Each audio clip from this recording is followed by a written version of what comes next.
I want to welcome everybody. We're going to need to go ahead and get started. We're at the 9th Annual Conference, Effective Strategies to Improve Healthcare for Hispanics in Our Local Community. This is our morning plenary session on U.S. immigration policy and its impact on health of our communities.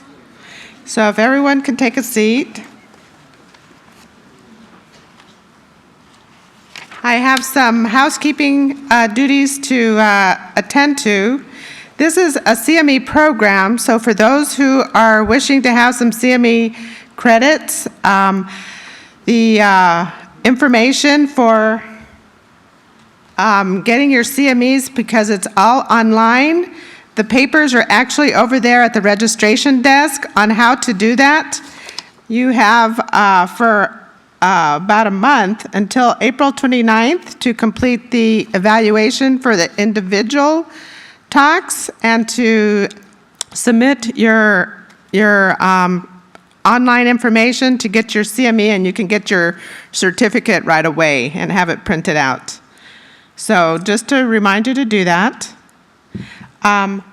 There's also an evaluation for the whole conference that's down there at the registration desk, and if you can make sure you fill that out as well. So that's a different evaluation form. So I want to welcome our speakers that we will be having this morning. Eileen Shapiro, Dr. Mark Kajewski, and Victor Mena. I did want to say that there are no conflict of interest for these speakers. Also, right after we're done, we're going to have to clear this room out completely because we're having the U.S. Secretary of Labor coming in, and we need to make sure we're out of here by within an hour. Okay.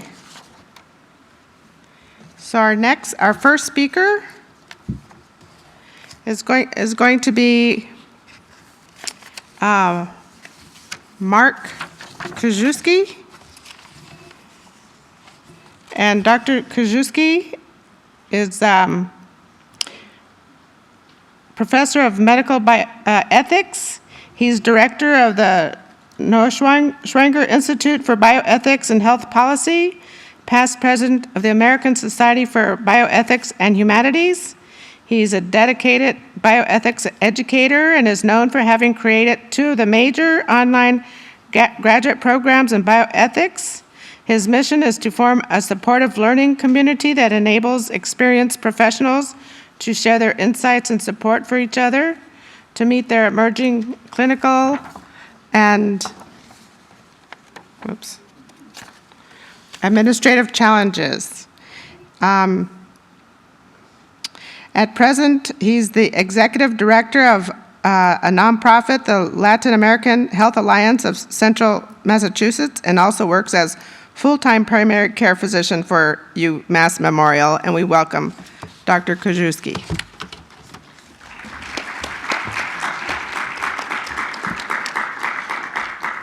Hi, thank you for that introduction. That last part, I think, was actually somebody else's bio. I'm not a physician. I am a PhD bioethicist, and I work at Loyola Chicago. I have to tell you how honored I am to be here presenting these remarks on behalf of myself and our dean, Dr. Linda Brubaker, who is an incredibly courageous leader. I want to talk to you about dreamers as physicians. Our journey with this really began in May of 2011 when we received an email from a professor out at Loyola Marymount University in Los Angeles. And the email described a student of his who he called one of the best students he'd ever seen, who had a very high GPA, was a pre-med double major in biology and Spanish, had a strong volunteer service record, but she did not have an authorized immigration status. She was, in fact, a dreamer. And this is 2011, and the email got forwarded to me, and I didn't actually know if one could become a physician when they did not possess documentation.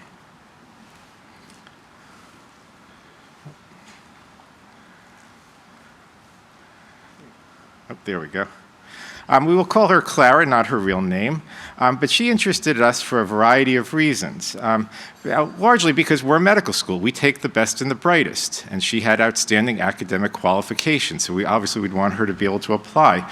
Of course, we like great personal qualities in our physicians too, and clearly this person had overcome extraordinary life circumstances, so brought a certain character element that we were interested in. And of course, brought the added value that diversity always brings to an educational community. The person was bilingual, bicultural, understood the immigrant experience from her parents, and obviously that presents a social justice plus for patients, right?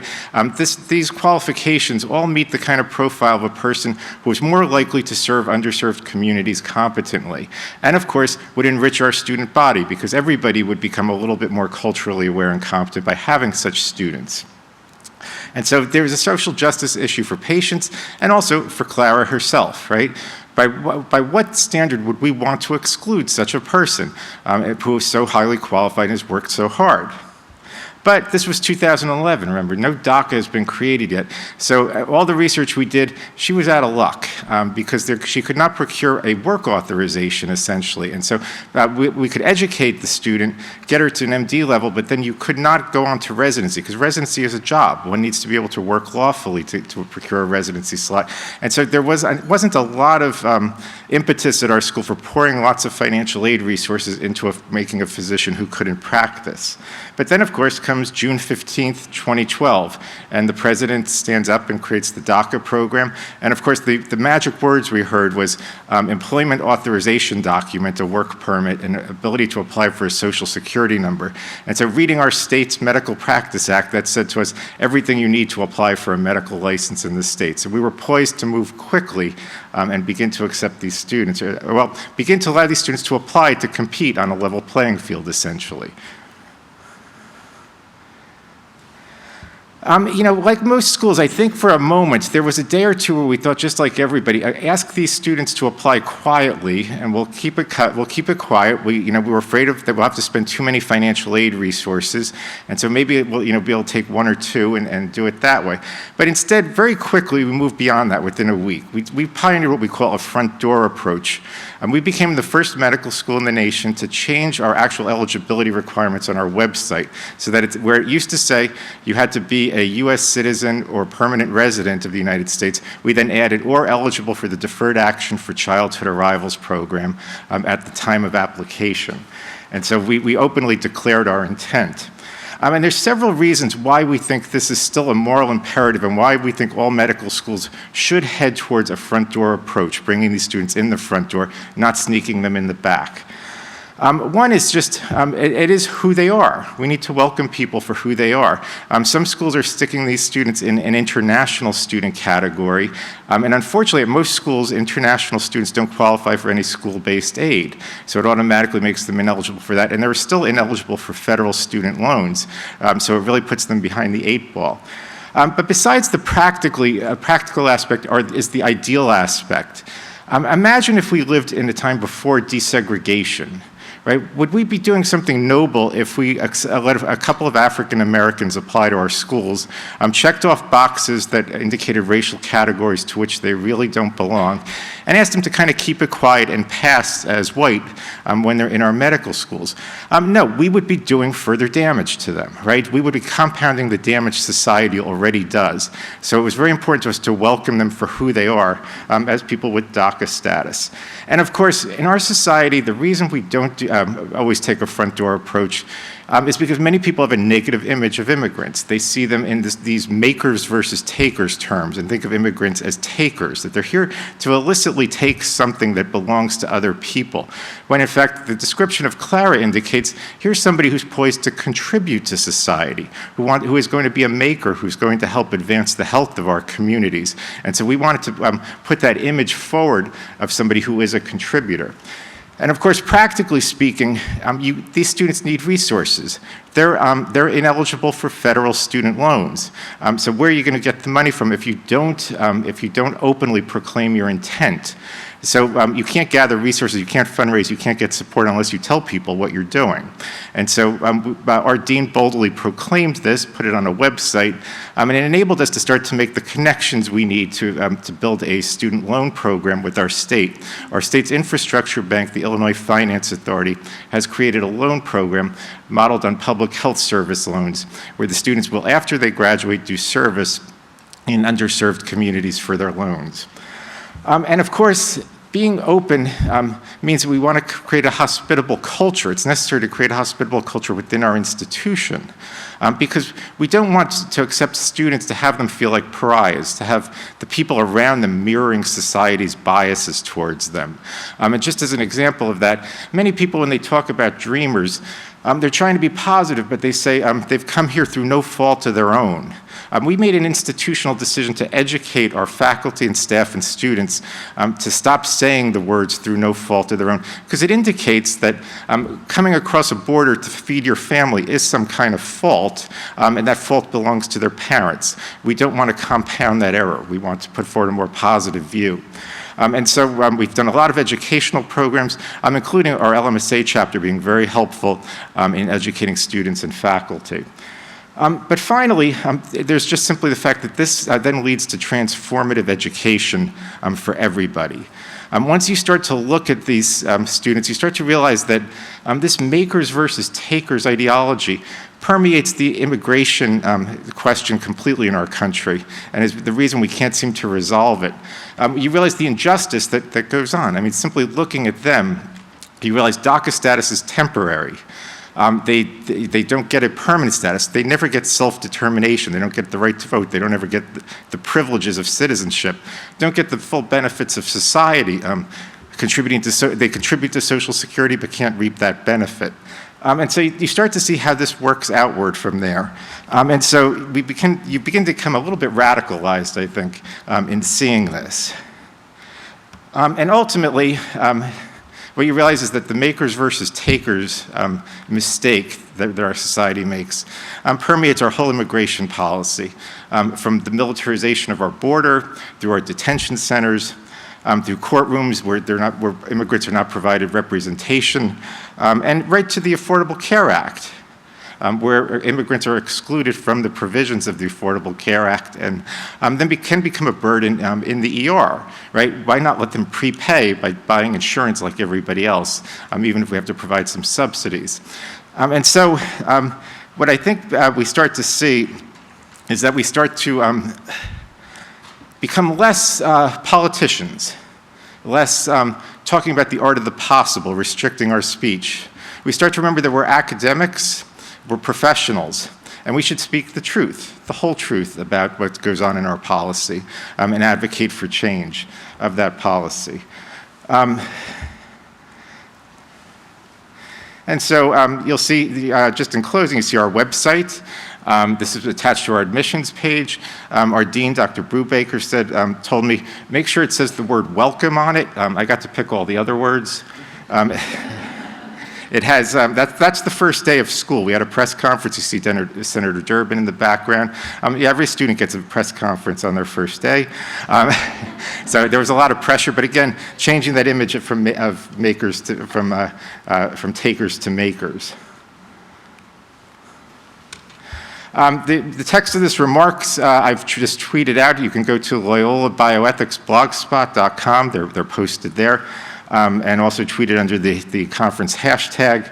And I invite you to visit that webpage I just showed you, stritch.luc.edu/DACA. It has a variety of references related to this, stories about our students. And I invite you to follow me on Twitter, BioethicsMark, and also to meet our students. Right? Would you guys stand up for just a moment?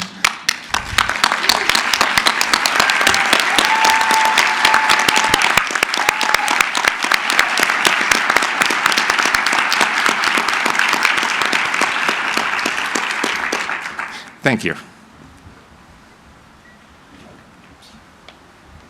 Thank you. Thank you so much.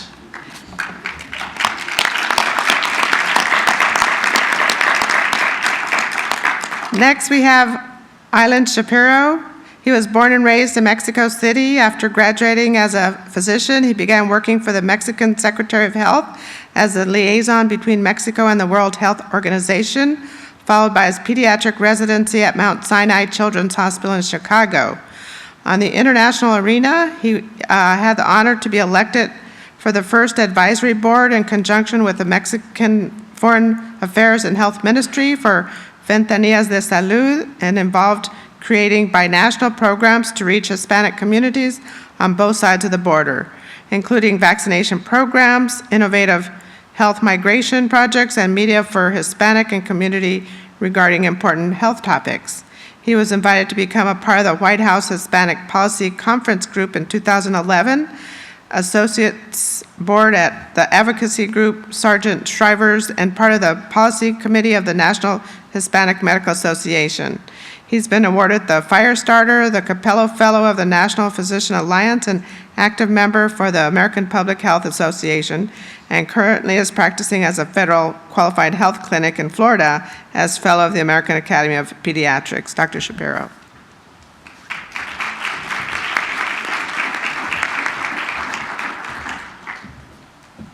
It's really a pleasure to be here. You can actually feel the energy when we start hearing stories in an open room instead of actually looking on the back rooms and the back doors, as were pointed out. The reality is changing, and for sure I do have a disclosure.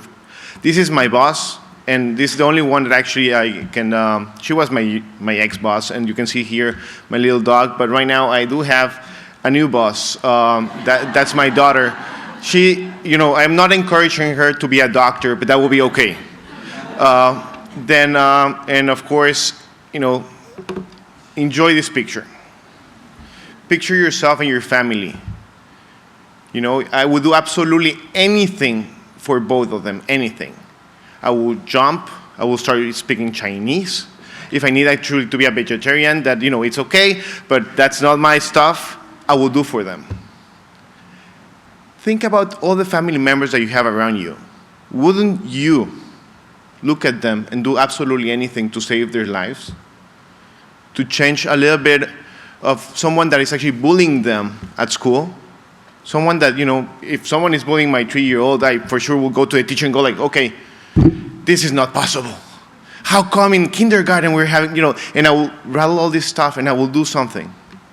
What about, if your family is actually living in a $2 a day budget? $2. And I'm putting there a soda, not because it's a soda. Actually, we can buy a soda for $2. Imagine that's the real budget. So from some Latin American country, fellow human beings that are trying to come here. And not even that. That can of soda, that costs $2, has 250 calories. That's usually the amount of calories that people that live in poverty. Then if they drink that little can of, right now we're drinking a lot of coffees and stuff like that. Think about that. They have hunger. They lack of opportunities. From the other side, imagine that your family, every day that they want to go to a supermarket, or even try to sell the little eggs that you can have, or actually the little mazorcas or maize that you actually have in your house, that you want to sell it out, and it's stolen day by day. And not even that. You need to actually pay them to get them stolen. If not, they will harm you. Coming back to your house, knowing that you don't know where's your family. You don't know if your kids will be fine, knowing that, it's really a jungle. It's really a jungle. And of course, the worst case scenario that every parent can have in their minds, the death of a child. Having all this stuff put together, wouldn't you do something for your kids? Wouldn't you go further to actually help your nephews, your nieces, your grandkids, even fellow family members, your wife, yourself, to go out of this misery? Is there any light over there? Is there any light after the tunnel? Can we achieve for more? Then imagine this, trying to actually pay $4,000, because that's a lot of people that come from Latin American countries are paying $4,000 in cash if they're living in a budget of $2 a day, then you can imagine that they're giving absolutely everything that they have in front of them. I'm going to tell you two important stories from people that have touched my life and have changed the way that I practice medicine, the way that I practice public health, and the way that I'm practicing as a human being every day. His name is Juan. He actually came when he was 2 years of age to the United States from a country, from Mexico. His parents, working migrants, they overstayed their visas, and he stayed. He stayed. Sunday, he was going to school, regular kid. Mexico for him was a cultural thing. His Spanish was not that good. He had problems communicating with mom and dad because he learned most of everything at school, and it was in English, and mom and dad were kind of working all day long then. But that was okay for them. One day, he started to feel weak. Not weak normal, like this jumping around soccer player kid started to feel weak. He went to a doctor, community hospital. They checked his blood work. He started to have acute renal failure. Then this kid, of course, did not have any type of insurance or health care. They actually helped him on the hospital. After 1 month, they told him, you know what? We're giving you dialysis. Right now, you have two choices. You can go out to the street and die, or you can go back to Mexico and die there. Then the choices were really nice for the kid. At that moment, I received a call from a center in another state that was not favorably seen by, they have not rulings or laws according for immigration. Then I received a call from a friend, and he told me about the case. And we tried to figure out what we can do. And thanks to Juan, I will talk later of a program that we created in his name and with all his power. The other phase of immigration is actually the people that are coming and sending their kids right now to the United States. We have heard about the human crisis, and it was not a miracle. We knew that the trend was going up. We knew that more kids were coming here, and we knew that more people were coming from Guatemala, El Salvador, y Honduras, and of course Mexico. But the two other countries were actually starting to be the major performance of giving kids that were coming alone to the United States. Then having all this together, this is the story of Maria. This is not her real picture. She didn't want me to take any pictures. She was like, I'm so shy. Then I decided not to actually pressure that part. But this actually it's a girl from Guatemala, and she's from Guatemala. Then she came actually to my clinic, and I met her. She walked 24 days from Guatemala to the United States. That's not you go, okay, we have seen for Forrest Gump, he was running for years. That's power, but imagine the desperation of the family to actually pay $4,000 to $6,000 to a coyote. Everybody knows what is a coyote, right? Then a coyote to actually bring the only daughter, the eldest daughter from the family. Why? Because the mom and dad were being extortionated every day, and they were fearing her life. The coyote, as part of the package, friends or families actually give us, candies, have fun, take this magazine. Well, the coyote gave her birth control pills to a 13-year-old kid. Then you can imagine imagine that sacrifice that the families were giving and the potential outcome of this. And even though that the outcome could be death, it was way better for their parents' feelings and the situation that we're having to actually send their kids here. Then when you have that, and you have that feeling of, what can I do? I need to save my family. This is the stuff that happens. And like Maria, I have seen probably like 20 to 30 patients in Fort Myers, Florida, that it's a little, they call it city, I call it town. I'm from Mexico City, Chicago. Then after that, Fort Myers for me is kind of townish. But, but 30 migrant kids that have been affected with this. Is there any light? Is there any change that we can do? Is there any light of the stuff of policy making that we're having? Yes, there is. Yes, there is. Why? because of Juan, we started opening our ideas of live donor transplant for kidneys, of a national program to actually bring people from the communities from Mexico and test them in Mexico, and actually try to, right now, if you go to dialysis, it's $75,000. If you go to the donors list, well, there's a small part of the donor list that actually is for people that don't have any status or come from other countries that actually can get those organs.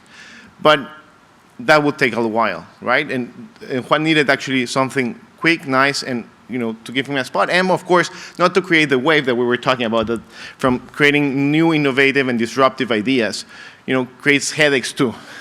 Then, thank you. It creates ideas too. Then, for him, we actually created a program from live donor transplants from Mexico and the United States on paper. And we had a lot of problems because, instead of paying $75,000, we needed one surgery that is $150,000, and after that, $14,000. Then if you do the numbers, at the end of a couple of years, it will be way cheaper. It will be better if we partner with the Mexican border and the United States, and actually we'll actually change a lot of these programs to create this. Actually, Juan ended up having a donor.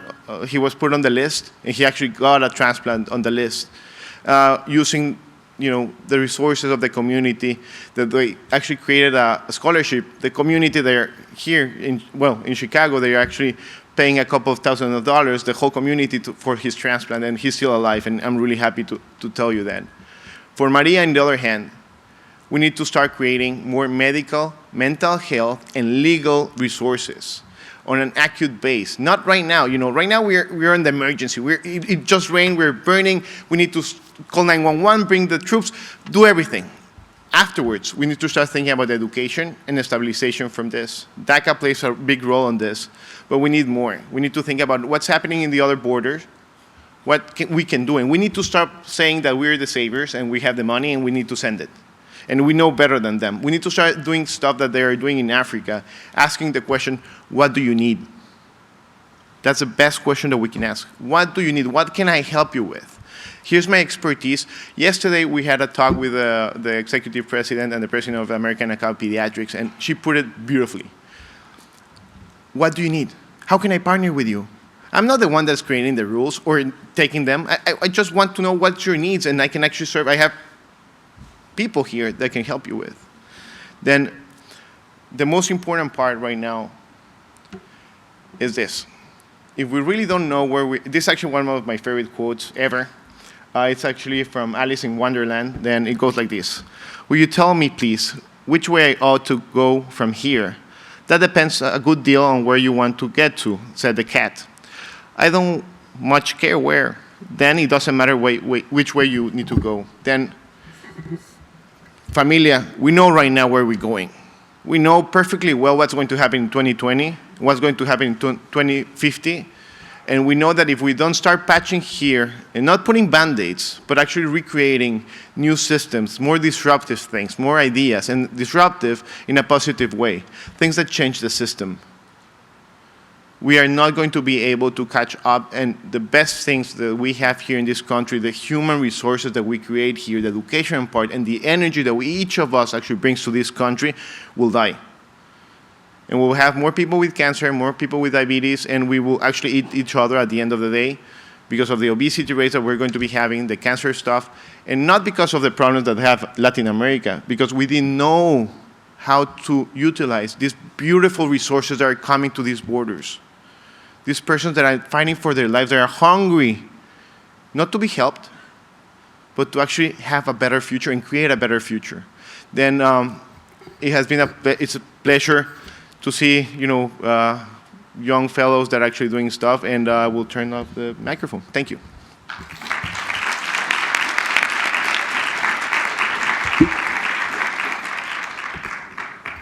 Thank you so much, Dr. Shapiro. Next, we have Victor Mena, who's with the Congressional Hispanic Caucus Institute Public Policy Fellow in Washington, D.C. He was born in Michoacan, Mexico, and arrived at the age of 3 to Beaverton, Oregon. He's the oldest of 8 siblings and is the first in his family to earn a bachelor's degree, graduating from Portland State University with a degree in criminal justice and a minor in the Persian language. Throughout his academic career, Victor received various honors, including the All-Oregon Academic Award, presented to him by Governor John Kitzabar after the completion of his associate degree in Portland Community College.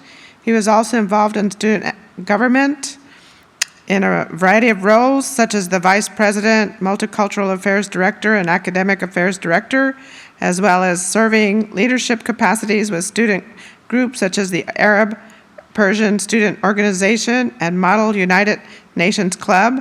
Outside of the academic arena, he's been actively involved in advocating for better immigration policies in the state of Oregon, which included the advocacy for college in-state tuition for undocumented Oregon students. As a CHCI Public Policy Fellow, Victor seeks to increase his knowledge regarding the usage of public policy and law nationally and internationally to promote human rights and decrease poverty among immigrants in the United States. Victor Mena.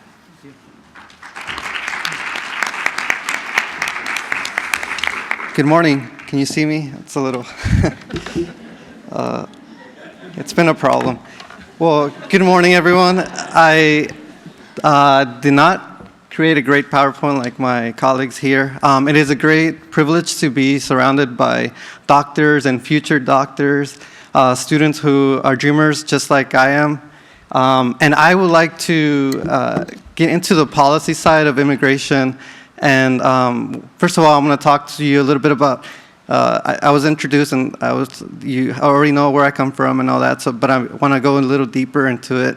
And then we're going to go over a little bit of immigration policy, its history, and there's a lot of change that we can do as Latinos and as advocates and as allies, so I want to talk a little bit about that. And then hopefully you'll have a lot of questions by the time I'm done. The Senate is so first of all, my name is Victor Mena, right? I come from Michoacan, Mexico. My dad decided to immigrate to Portland, Oregon, Beaverton, Oregon, the Portland metro area. And since the age of 3, I have been there. I went through the school system there from preschool all the way to Portland State University. So I earned my bachelor's there. My family keeps moving north, so my dad now lives in the state of Washington. I told him to stop there because I don't want to go to Canada. So I am the oldest of 9, and so far, one of my dad's biggest missions for him to immigrate from Michoacan here was to give each of us an education. And so far, out of 9, 3 of us have gotten at least an associate's degree. One of them got an associate's degree and joined the United States Marines, so he's in San Diego enjoying the great sun. And I'm over here in the cold. And I earned a bachelor's in criminal justice and minor in the Persian language because a lot of times there's a lot of stigma that Latinos, we only care about immigration reform and that's all we want to do. But no, the reality is that we want to do a lot more. We want to be focused on issues that not only affect our communities here in the United States, but also elsewhere. Somehow I ended up really enjoying the culture of the Middle East, and specifically the culture of the Persian culture. I actually did get accepted to the University of Tehran to get a master's in Persian culture, language, history, government, which is something that I really enjoy, but because I don't have a green card or am not a U.S. citizen, I was not able to go. My visa to go to Iran was in Mexico City. Just it sat there and it's probably expired. But through my advocacy in Oregon, one of the reasons why I really got involved into the immigration reform policy area was because when I grew up in a place where my dad made sure that we were safe and didn't worry about anything but education. So he forgot to tell me that I didn't have a social security number. Like many dreamers, we grow up in our neighborhoods, and we're the average American kids, and all of a sudden you're applying to college because that's what every other American kid does. A lot of other American kids do. And then we're told we can't go, right? So that really impacted me, and I started to tell my story to my teachers, advisors, people that I knew since I was 5 years old through my school district. Luckily, there were a lot of advocates that found loopholes for me to go to community college, and from there, the community college Portland Community College actually hired an attorney for me, because after I was done with my associate's degree, I was going to turn myself into immigration because there's nothing else I could do, right? I wanted to join the FBI, I wanted to be in the federal government, and when I couldn't go beyond an associate's degree, I'm like, well, what am I supposed to do now, right? So luckily, they found a loophole where I actually received a U visa. It's a visa for people who are victims of crime. Fortunately, when I was a little kid, and fortunately later on, my dad's second wife used to beat me, so I was taken away by the government for a couple of years. And through that, I was able to earn a U visa. But I tell you that because DACA and DAPA, which will be, I have a lot of faith that our parents will be legalized soon, and the DACA will be expanded. See, the U visa will now give me a green card in a couple months, and eventually I will become a U.S. citizen. But the reality is that DACA is just the stepping stone for a lot of our future generations of immigrants. That DACA is still a barrier to a lot of them. So I want to talk briefly a little bit about the history, right? So when Americans came here and they revolted against the British, and they decided that they wanted their own country, and they finally, after the war, they succeeded. It was pretty much an open border for a lot of them, except for the white folks, right? And that's the reality.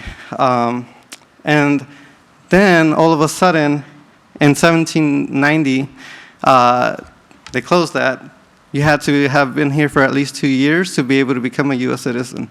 Later, it became you had to have been here at least for 5 years to be able to become a U.S. citizen. Then, a couple years later, you have to have been here for at least 14 years in order to become a U.S. citizen. And then, you start seeing a lot of these specific races only, because we don't want those Irish here, because then they're all going to convert us into Catholics, And then we don't want this kind of people because they're not white enough or they're not Christian enough. And so, yes, if you go through the history of all the immigration acts that our Congress has passed since the beginning of the American history, you will see you'll see the reasons why these acts were passed. Eventually, African Americans, blacks were legalized as U.S. citizens because they weren't. And then we keep going through. We keep going through. There was certain people that were excluded, like for example, the Asians were excluded for a while. And then you keep going. You keep seeing things, and then you get to President Obama and his effort to pass an executive action for DACA. He has been the only president that has been questioned on an executive order for immigration. Ever since President Eisenhower to President Obama, presidents have done executive actions, executive orders to figure out and solve certain immigration policies. But of course, it isn't until we have President Obama who they have decided to question him left and right.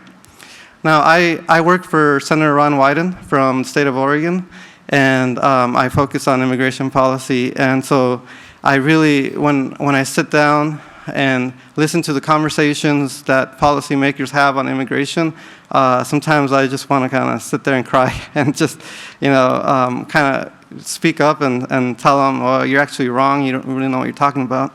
But you have to just sit there and stay quiet.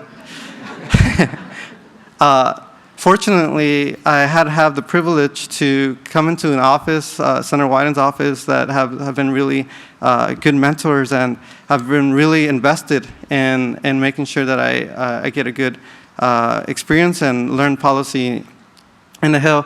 Of course, meeting President Obama and riding with him in the limo helped a lot.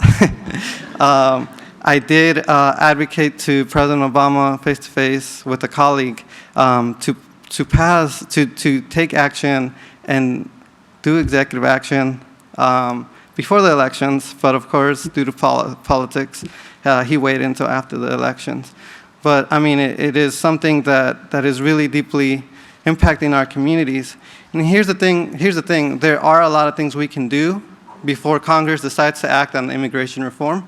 So one thing that a lot of people don't know, and I keep telling my family this, you know, there are a lot of permanent resident folks that are legal in the United States that are able to become U.S. citizens, but they don't. They decide that for some odd reason, and you know the worst part is that when you look at the list of people who are able to become naturalized citizens, Mexicans are in the top tier that they don't become U.S. citizens.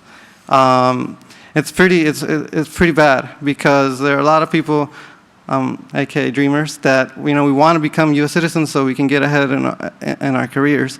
So that's one thing. You got to start talking to our colleagues, our Latinos, our families, and tell them, and allies too. It's not just Latinos. We have people from India, people from Asian communities, Eastern European communities. Look, if you want power in this country, you got to be able to vote if you don't have money, right? So you need to become U.S. citizens as soon as you can, and get involved, be civically engaged. That is the best way to make change. Like in terms, I heard the word radical movements. You're not radical if you're voting, right? So, and you know, a lot of times there's a lot of stigma that only Latinos are the ones advocating for immigration reform. And yes, our faces are the most common faces when we're out there in the news talking about immigration reform. But the reality is that even today we have folks from Ireland that are undocumented, but they don't really come out that much. And I always question that myself. But since this is a health conference, I also wanted to really briefly touch on the health issues and affecting our immigrant communities. So I come from Oregon. It's a very rural state. Pretty much Portland and the metro area is urban and has big buildings and bridges and stuff like that. Outside of that, it's very rural and not so. It's a very rural state, right? So a lot of our immigrant communities rely on small clinics. Actually, we have a lot of moving clinics, and unfortunately, a lot of our farm workers move around, so it's really hard to track and give them an appointment. So we have a lot of advocates moving around to do that. I was talking to folks here about that, and I just wanted to remind you guys that Latinos are one of the highest populations of minorities that are uninsured. So it's very important to go out again, be civically engaged, and get our parents, if possible, to sign up for Obamacare. Working in the Senate, we get a lot of numbers and a lot of calls saying, "Hey, Latinos aren't signing up for Obamacare." Why is that? Well, there's a lot of reasons for that, but one way we can start tackling that is for us to go out to our parents and start talking to them. I hope that you have a lot more questions in terms of policy on immigration and the way it works in the Senate. I can talk about the Senate. The House, unfortunately, did not even put up the immigration reform bill for a vote. I just want to let you know that in 2013, the Senate did pass some kind of an immigration reform bill, but the House has refused to put it up for a vote. So President Obama did his executive actions. Again, please get involved. If you are able to become a U.S. citizen, please do. It will help. Even though we are the fastest growing population in America, Latinos are, we still don't have the same leverage and power politically, and that's because we aren't involved politically. And yes, there's a lot of reasons for that, but I just think for the sake of our generation and future generations, our kids, we really do need to get involved and start doing what you guys are doing, getting that education so that we start getting more credibility. And best of luck. Thank you for listening to me.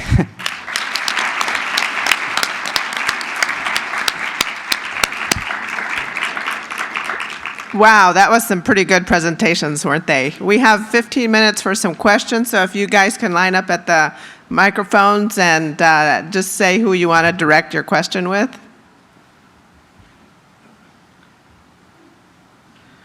I'm Francisco Fernandez, and I'm the founding dean of the School of Medicine at the Rio Grande Valley. Anybody here from the Rio Grande Valley? A few. A quiet few. And I can tell you that I have, this has been the most invigorating and inspirational panel. I think you should all be commended for the work that you do. And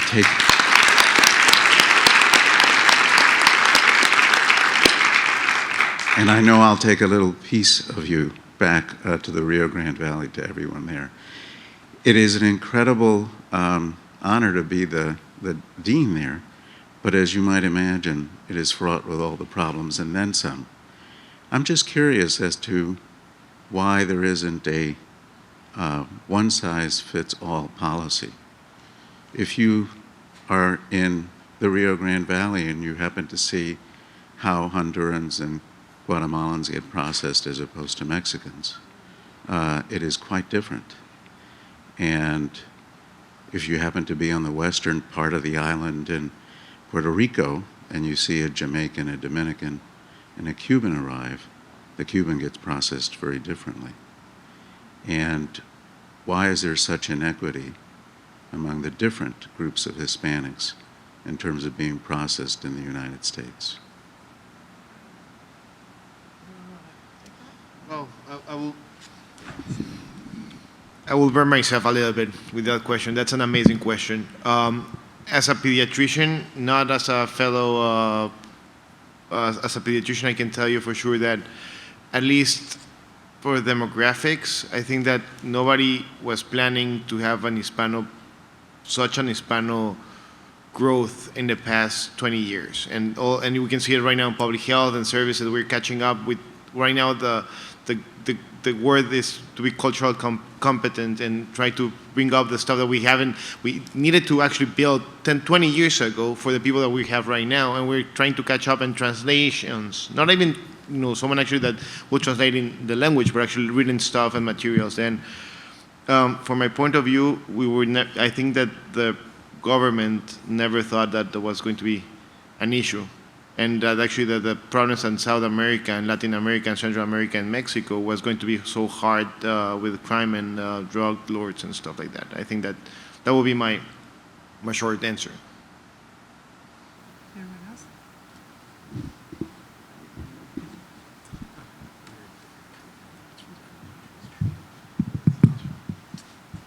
Well, I just wanted to, I guess, briefly say something in my experience. Well, first of all, countries in Latin America are different. They have, even within Mexico, there's a lot of different cultural aspects to it, from people who live in the north of Mexico to the Midwest Mexico to south of Mexico. In fact, just because you hear that Americans tend to put all of Latinos or Hispanics in one group, and as you know, it's even a struggle here in America, where look at the demographics of people in Congress. In the Senate, we have 3 Latinos. I think I can name them off the top of my head. So Senator Bob Menendez, Senator Marco Rubio, and Senator Ted Cruz. Well, I think he's Latino. Yeah. Yeah. Well, he is. As you can see, the demographics. He's actually, all of them are Cuban American. They come from a different type of immigration story, a different immigration pathway.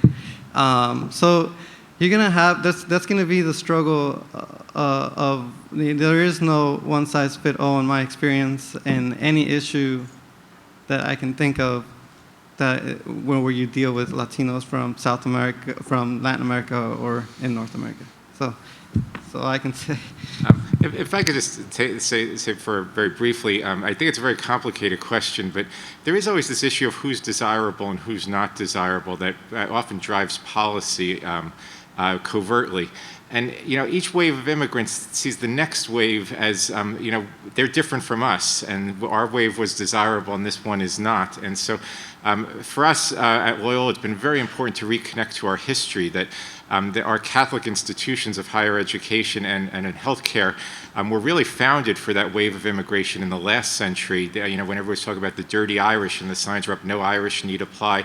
And by talking about that heritage and those stories, it's really helped us to recommit and to see the current wave as really who we want to reach out to, because they are just like us. Mark, I'm glad you brought up the heritage issue.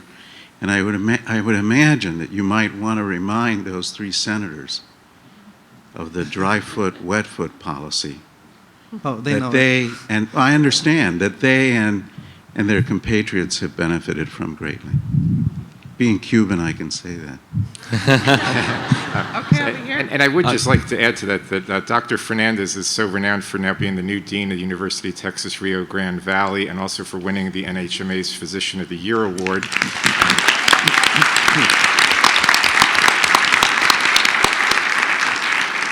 But we at Loyola just think of him as one of us. He's the former chair of our psychiatry department.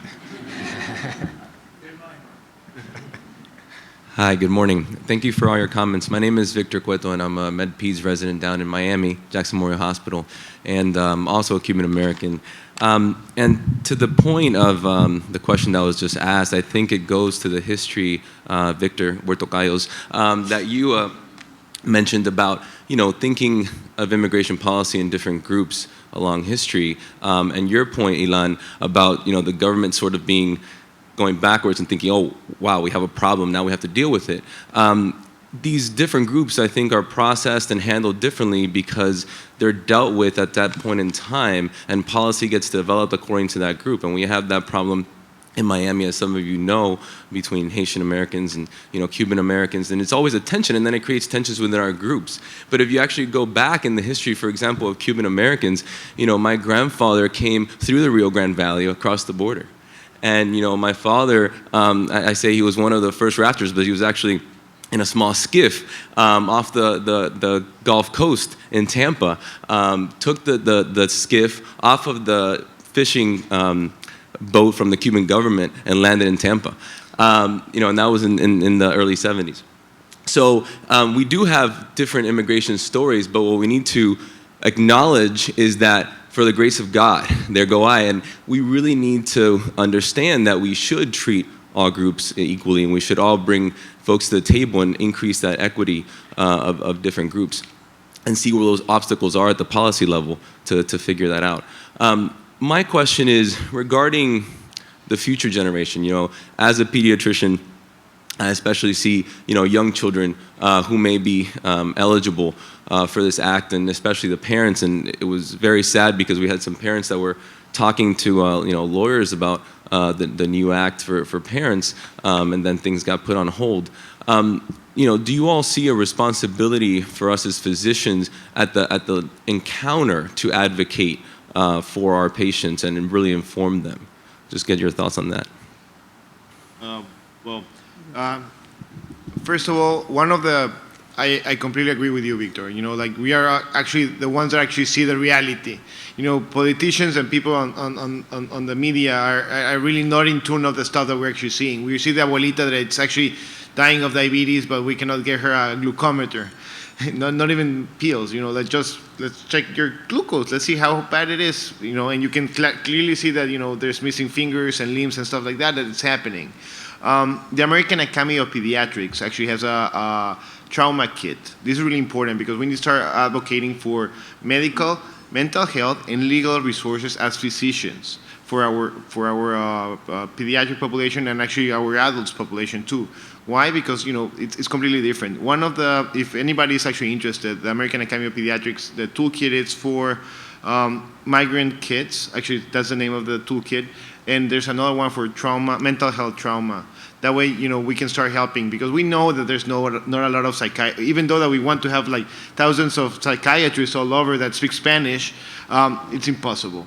Or psychologists. Then it's really important to have the resources that we already have and bring that to the table and make their voices count. That's the other thing. Thank you. Hi, I'm Jessica Nunez de Ibarra from California, and I'm proud to be the president of the Sacramento Latino Medical Association. I have one question, but I also have a comment.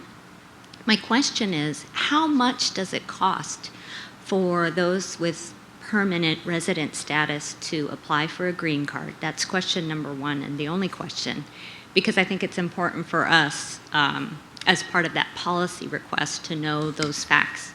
And this is my comment.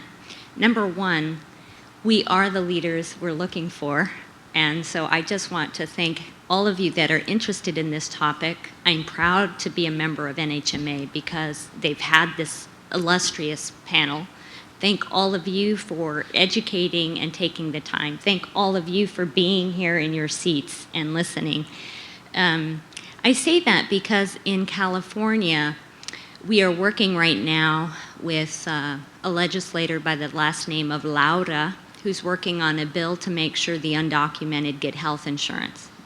We as physicians in our region are working collectively to make sure even at the local level, health services are available to undocumented. I have recently testified, the medical students have come out, the residents, the doctors. I want to share that with you because, as you've all alluded to, the history is such that we, like you've said, know what's going on, and we are a respected group, and we do have to band together, and I know it's possible, but I'll tell you, it's really hard. And it's hard because the immigrant population, for instance, in California is very small, and there's a lot of fear in that group. They're very mixed, and they're part of the bigger community, but it's not enough. The racism is real and it's extreme. And I share that with you because these individuals that you say, you just have to get a green card. I know so many students that are traumatized by learning that they're undocumented at 18. I know a lot of students that for $500 lacking, they still haven't gotten their bachelor's degree because they don't have the money. We are so poor in California, the majority of Latinos. 50% of the children born in California are on Medicaid. We're the most impoverished. There just is a lot of trauma and emotions in what you're asking that seems so simple. So I just share that with you because we as physicians are the healers in our community, and we are, expected to help with the healing. And I can tell you, I work at the California Department of Public Health, and our department staff is mostly non-Latino. It's the problem everywhere, which is there aren't enough of us doing the work and at higher levels. But the staff were really surprised that when there were issues about so many immigrant children at the border, the hate calls started coming into the department that we at the health department had to do something. And the governor finally got so upset he made a statement and the calls stopped. What I'm trying to tell you is that when leaders speak and embarrass the haters, they stop because they know what they're doing is wrong. So we need to stop the haters. And again, just the question about how much does it cost? If we can have a quick answer, we're going to have to wrap this up pretty quick. Okay, so the truth of the matter is I actually don't know the exact numbers for the green card, but I can tell you that there are a lot of nonprofit organizations, I know the ones in Oregon, that will help people who are struggling with the money to get a green card. There are a lot of organizations, and I think as leaders, it would be good to look them up because each state has them. And I honestly didn't look up the exact numbers. For example, I'm paying like $2,000 just to get my green card, so I don't know if it's just for the green card or for whatever the process is. It's very complicated. Okay. If I could just take 1 second Okay. to say, let me make a pitch for social media. I know that looked kind of hokey, my last slide there, but most Americans are neither pro nor against immigration. They know nothing about it, and you have to reach across all these communities. And certainly for me, when I tried to find dreamers, when we changed our policy, how are they going to know to apply? Social media became the vehicle to find advocacy organizations, to find groups that could let people know. And we've got to reach out and educate some people. We've got to reach across this. This was the first room I've spoken to in over a year where I didn't have to explain in some detail what a dreamer is, you know? And so we really just have to keep talking to people about this. I agree. I'm going to have to close the session. We have to clear out of here, but please come and visit with the speakers up front, okay? And please visit with our, the speakers will be outside. But please visit the exhibit during this time and come back for lunch at about 11:45 so that we can get started. We have the U.S. Surgeon General for our lunch. Thank you.